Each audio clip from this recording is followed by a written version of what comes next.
Hello guys, and I need to turn on my sarcastic Anna regime because we are going to speak about the Russian economy. Many people who remember about the collapse of the Soviet Union or studied this topic at school know that one of the main reasons for its collapse was no, not the rotten West or the Cold War, and I'm being sarcastic here, but the poor Soviet economy that collapsed. And honestly, I still remember very long queues that we had to stand in with my mom at the very end of Savok. So right now, many kind people in the comments below my video say, the day when Russian economy collapses, the war will end, Putin will end. So when will this happen? There are many different opinions. Some are very professional, some are just optimistic or pessimistic. For example, the head of the Ukrainian intelligence, Kirill Bogdanov, states that 2025-2026 is the time when Russian economy collapses and they will not be able to continue. But what are the signs? What are the symptoms that Russian economy is overheating?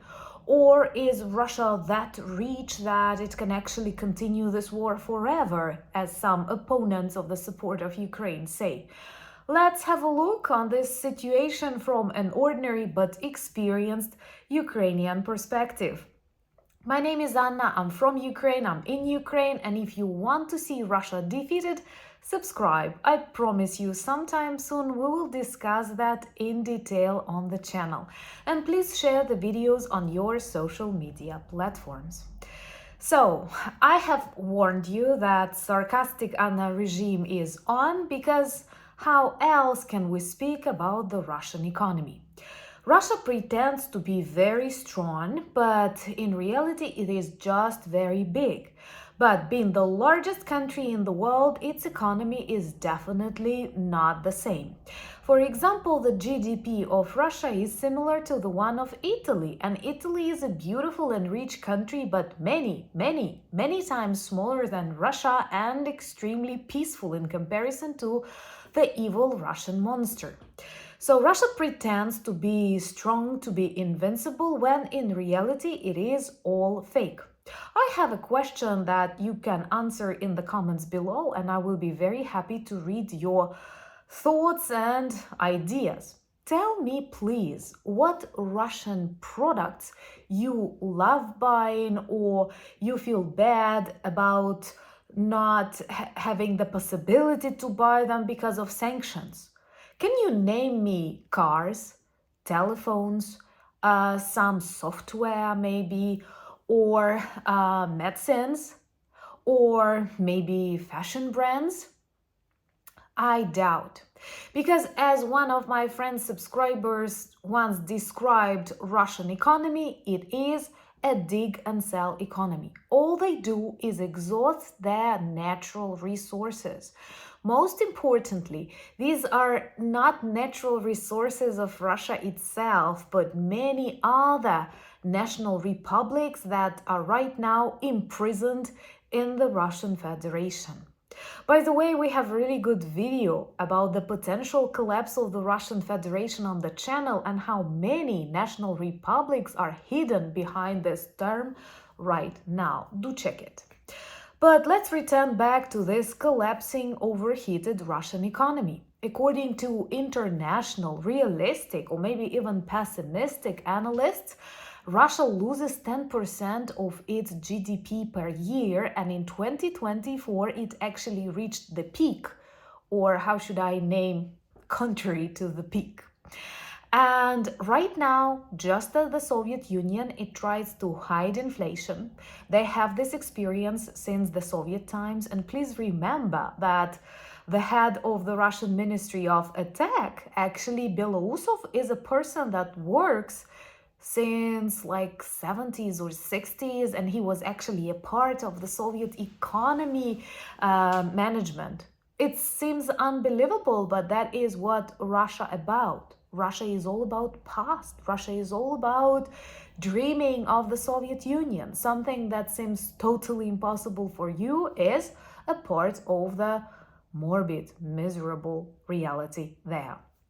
Share please the videos that you like and subscribe to know and prevent Russian fake narratives and Russian propaganda. It is very toxic and dangerous for our societies too. So, right now, Russian economy can be described as a war economy. It may seem like working well, many people have lots of jobs, they pay money for army service because otherwise people don't want to join it. But in reality, war economy is never healthy.